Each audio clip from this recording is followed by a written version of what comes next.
उसके अंदर कोई ना कोई टैलेंट है, कुछ ना कुछ आर्ट उसके अंदर छुपी हुई है जो वो रिप्रेजेंट कर सकती है, चाहे वो ड्राइंग की हो, चाहे वो डांस की हो, चाहे वो स्केचिंग की हो, चाहे वो मेहंदी लगाने की हो, चाहे वो सिलाई की हो, चाहे वो अच्छा ट्यूशन पढ़ाने की हो, स्पीच देने की हो, पोइट्री लिखने की हो, कुछ भी हो सकता है।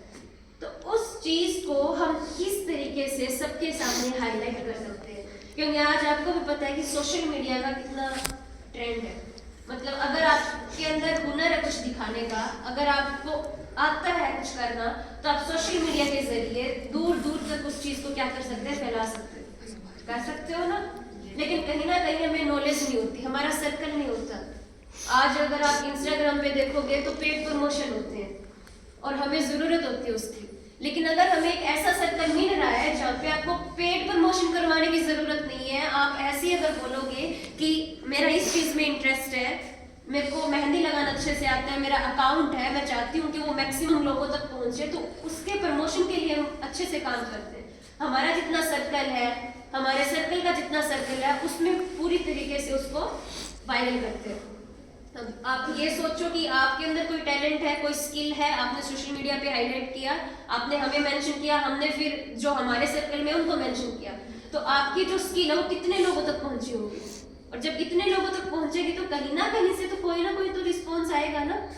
तो उसके ऊपर हम गर्ल्स को अवेयर करते हैं कि आपके अंदर कोई भी अगर स्किल है तो प्लीज वो आप शेयर करो, ताकि हमसे जितना हो सके हम उतना कर सकें। क्योंकि अभी आप college pass out, school pass out हो गए हो, 18+ के आप सभी हो, तो इनकम सोर्स तो आपका होना चाहिए ना। मम्मी पापा से अभी भी अगर आप पैसे लोगे कि हमें दोस्तों को पार्टी देनी है, हमें फोन में रिचार्ज करवाना है, मेरे को जीन्स लेके आनी है, स्वेटर लेके आनी है, पैसे दे दो, अच्छा लगता है अभी भी अगर आप पैसे दे दो पेरेंट्स से। आप अपने पेरेंट्स से पूछ के देखना कि जब आप हमारी एज में थे तो क्या आप अपने पापा से पैसे लेते थे या कमाते थे। आपके पेरेंट्स जब आपकी एज में थे तब शायद उन्होंने कमाना शुरू कर दिया था, उससे पहले भी, ठीक है। तो कहीं ना कहीं ये जो अर्निंग वाला एक हुनर होता है वो अपने अंदर लेके आओ, ठीक है ना। वैसे आप में से जितनी भी लड़कियां बैठी है, किसी का अर्निंग सोर्स है जो कमा रहे हैं अपना, तो हाथ ऐसे ऊपर करो ना, बहुत अच्छी बात, इतनों में से सिर्फ आप कमा रहे हो अपना, क्लैपिंग करो इनके लिए। जो चीज हमारे अंदर है, जो चीज हमें सबसे अलग बना रही है, उसके अंदर भी हमारे अंदर कॉन्फिडेंस नहीं है उसको दिखाने का। अब इतनी लड़कियां बैठी है, कम से कम 30 to 40 के बीच में यहाँ पे लड़कियां बैठी, उसमें से सिर्फ आप अर्निंग कर रहे हो, तो ये अपने आप में बहुत बड़ी बात है ना। और आप सब भी ऐसा करो, ठीक है ना, क्योंकि कोई खाली दिमाग नहीं आता और कोई पैदाइशी अमीर नहीं होता, कोई नहीं होता ना, बनना पड़ता है। वो कहते हैं ना कि गरीब परिवार में जन्म लेना कोई बुरी बात नहीं है, लेकिन अगर गरीब मर गए तो उसमें आपकी गलती है, ठीक है ना। तो अपने लिए स्टैंड लेना सीखो।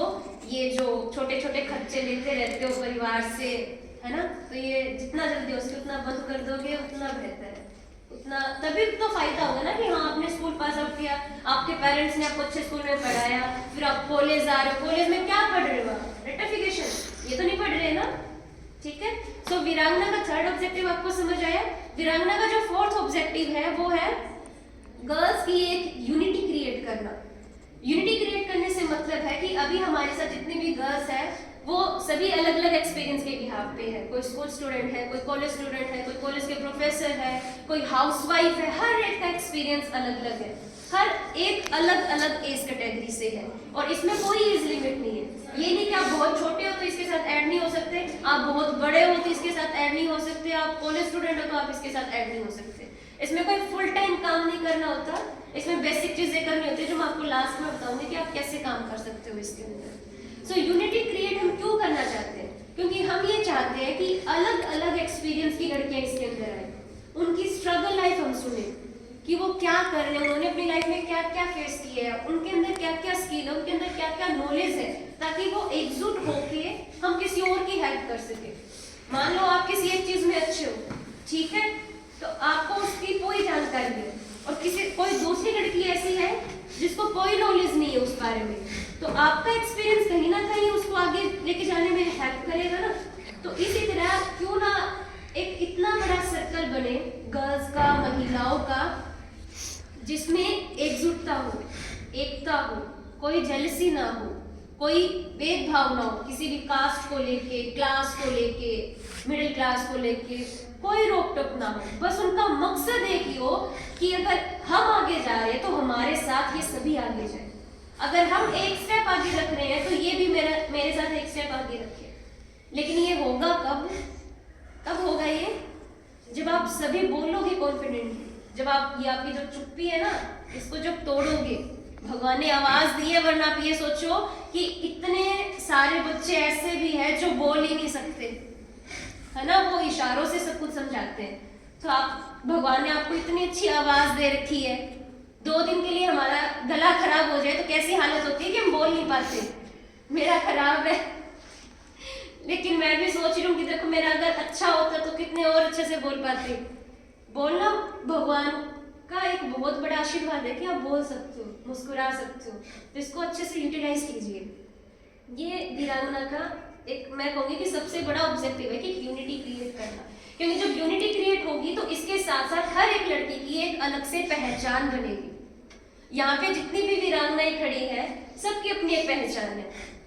खुशी है स्कूल स्टूडेंट है, सावी स्कूल स्टूडेंट है, ठीक है। अगर आप अपने ब्रदर सिस्टर को देखोगे जो 9th 10th में है, उनसे ये हटके। क्यों हटके? क्योंकि ये स्कूल का भी काम करते हैं, स्कूल में भी जा रहे हैं, उसके साथ साथ कराटे में भी अपना बेस्ट दे रहे हैं और वीरांगना में भी अपना बेस्ट दे रहे हैं, ठीक है। सो ये वीरांगना के कुछ ऑब्जेक्टिव थे। आई होप आपको समझ आ गए सबको। कितने ऑब्जेक्टिव मैंने आपको बताए? 4।